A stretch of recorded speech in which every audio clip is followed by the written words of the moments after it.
Hello everyone, welcome to Agri Time. Now learn agriculture with me.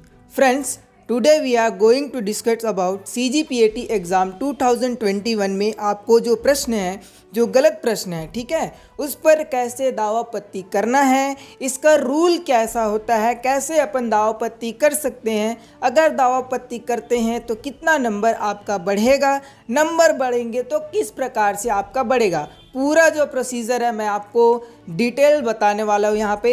अगर आपने अभी तक हमारा जितना भी सोशल प्लेटफॉर्म है अगर उसमें ज्वाइन नहीं हुए, जैसे कि इंस्टाग्राम, फेसबुक, टेलीग्राम, तो आप ज़रूर से ज़रूर ज्वाइन कीजिए। डिस्क्रिप्शन बॉक्स में सारा जो लिंक है सोशल मीडिया प्लेटफॉर्म का वो आपको दिया गया है। अगर आप हमारे चैनल पर नए हैं, सब्सक्राइब कर लिए हैं तो अच्छी बात है, नहीं किए हो तो कर लो, और जो भी सब्सक्राइब कर लिए हैं वो वीडियो को लाइक ज़रूर कीजिएगा और शेयर कीजिएगा। चलिए भाई फाइनली स्टार्ट करते हैं आज का यह वीडियो।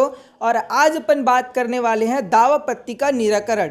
मान लीजिए कोई जो क्वेश्चन है व्यापम ने उसका जो मॉडल आंसर आएगा उसमें गलत दिया है, तो आप उसको क्लेम कैसे कर सकते हो, आप दावापत्ती कैसे कर सकते हो, इस पर अपन विस्तार से चर्चा करेंगे। तो जो रूल है, ठीक है ना, रूल नंबर 10वां जो है व्यापम का जो प्रवेश नियम है पीएटी का और पीवीपीटी का, ठीक है ना, उसमें ये आपका 10वें नंबर में दावा आपत्ति का जो निराकरण है वो आपका दिया गया है। तो परीक्षा संपन्न होने के बाद व्यापम द्वारा विषय विशेषज्ञों से प्रश्न पत्र विश्लेषण पश्चात मॉडल उत्तर तैयार कराया जाता है, उसे व्यापम के वेबसाइट में प्रदर्शित किया जाता है। ये सब तो आप जान रहे हो, ठीक है ना। अगर किसी गाइड बुक का प्रमाण मान्य नहीं होगा, देखो यहाँ पे क्या लिखा गया है, यदि किसी परीक्षार्थी को व्यापम द्वारा जारी मॉडल उत्तर पर आपत्ति हो तो नियत अवधि के भीतर निर्धारित प्रारूप में सम प्रमाण दावा या आपत्ति किसी गाइड बुक का प्रमाण मान्य नहीं होगा, ठीक है ना। व्यक्तिगत रूप से डाक या फिर ईमेल आईडी, ये देखिए आपका ईमेल आईडी दिया गया है, से आपका क्या करना है भाई, PAT 21 या फिर PVPT 21 लिखते हुए भेजा जा सकता है, ठीक है ना। अब कैसे भेजना है, कौन से क्वेश्चन में भेजना है, ये तो आपको बाद में पता चलेगा, पहले प्रोसीजर समझ लीजिए।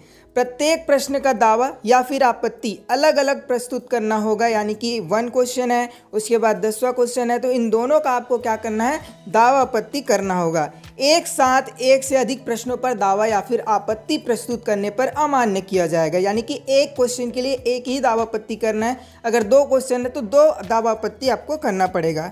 कितने भी प्रश्नों पर दावा आपत्ति अलग अलग प्रस्तुत करने पर उन पर विचार किया जाएगा। बिना प्रमाण के दावा या फिर आपत्ति जो है वो अमान्य रहेगा, कोई आपको प्रमाण देना पड़ेगा, जैसे सर्टिफाइड जो बुक्स होते हैं, ठीक है ना, जैसे कि आपका SR कांतवा हो गया, और क्या हो गया, जैसे आपका नेमराज सुंडा जी का बुक हो गया, इस तरीके से बहुत सारे बुक आते हैं। तो इन बुक्स का जो सर्टिफाइड है वो रहता है, ठीक है ना। तो आपको उन बुक्स का क्या करना है, दावा आपत्ति करना है, बुक का राइटर नेम का लिख, बुक का जो नाम है वो लिखना है, साथ ही साथ राइटर का नाम भी लिखना है, ठीक है ना। अगर आपको पेज नंबर मिलता है तो आपको पेज नंबर भी आपको वहाँ पे मेंशन कर देना है, ठीक है ना। तो यहाँ तक आप समझ गए होंगे भाई, ठीक है। दावा आपत्ति जो है आपका प्राप्त दावा आपत्ति रहेगा तो उनको क्या करेंगे, जो वहाँ के विशेषज्ञ रहेंगे वो क्या करेंगे, सूक्ष्म परीक्षण पश्चात निराकरण करेंगे तथा मॉडल उत्तर में आवश्यक संशोधन या निरसन पश्चात अंतिम उत्तर तैयार किया जाएगा, जो फाइनल आंसर किया आता है वो तैयार किया जाएगा, ठीक है ना। व्यापम द्वारा जारी अंतिम उत्तर पर किसी भी प्रकार का आप दावा या फिर आपत्ति नहीं कर सकते, ठीक है ना। यहाँ तक आप लोग समझ गए होंगे कि दावा आपत्ति जो होता है वो क्या होता है। अब यहाँ पे देखिए आपने दावा आपत्ति तो कर लिया है, सेकंड जो है वो क्या आता है भाई, 11वां नंबर में देखिए त्रुटिपूर्ण प्रश्न, उसका निस्तारीकरण एवं बदले में दिया गया अंक। मतलब कि मान लीजिए आपने दावा आपत्ति किया है और उसके बदले में अगर मान लीजिए कि वो विशेषज्ञ रहेंगे वहाँ पे, वो आपका सही प्रमाण पाए हैं, ठीक है ना, जो आपने प्रमाण भेजा है वो सही पाए हैं उन्होंने, तो क्या करेगी भाई, वो आपको बदले में अंक दे देगी, ठीक है ना, उसका निस्तारीकरण करेगी और त्रुटिपूर्ण प्रश्नों का। तो यहाँ पे बोला गया है कि परीक्षा उपरांत व्यावसायिक परीक्षा मंडल द्वारा विषय विशेषज्ञों से प्रत्येक प्रश्न के परीक्षण पश्चात मॉडल उत्तर एवं दावा आपत्ति के निराकरण पश्चात अंतिम यानी कि फाइनल जो आपका आंसर की है वो आपका रिलीज किया जाएगा।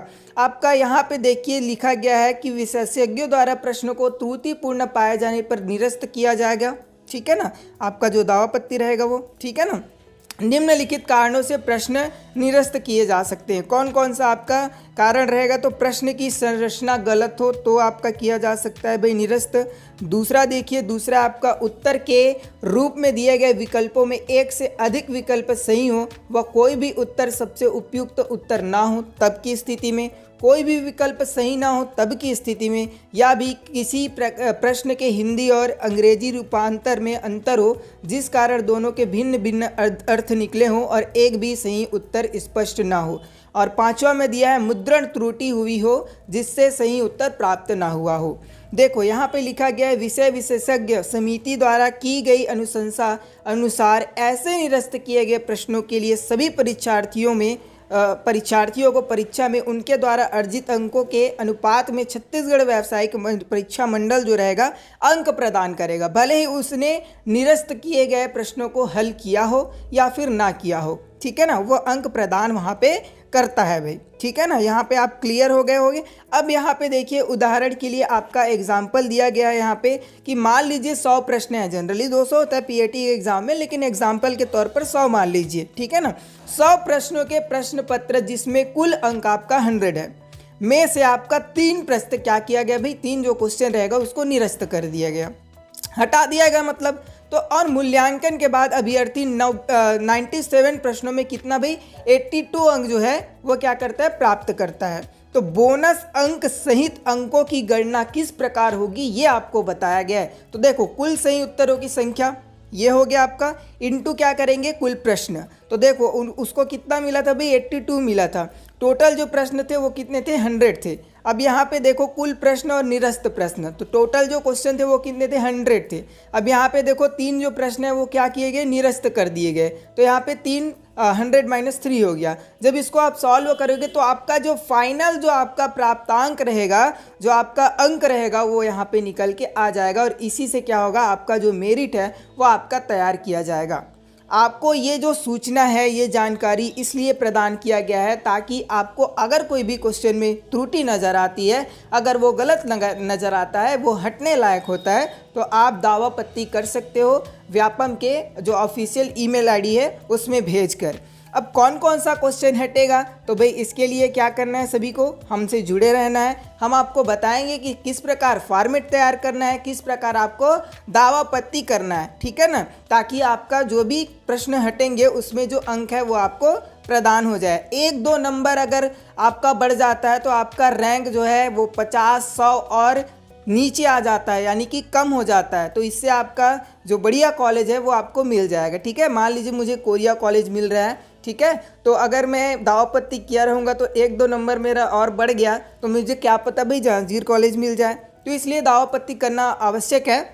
ठीक है ना, इसमें कोई पैसा वैसा शुल्क वगैरह नहीं लगता है, ये बिल्कुल फ्री है, बस आपकी थोड़ी सी मेहनत लगी फॉर्मेट बनाने में और ईमेल आईडी में भेजने के लिए। ठीक है, आप जुड़े रहिएगा, मैं आपको सारी जानकारी देते रहूँगा। अगर आपने अभी तक वीडियो को लाइक नहीं किया तो लाइक कीजिए, सब्सक्राइब कीजिए और शेयर कीजिए। मिलता हूँ किसी और वीडियो में, तब तक के लिए सभी को जय जवान जय किसान।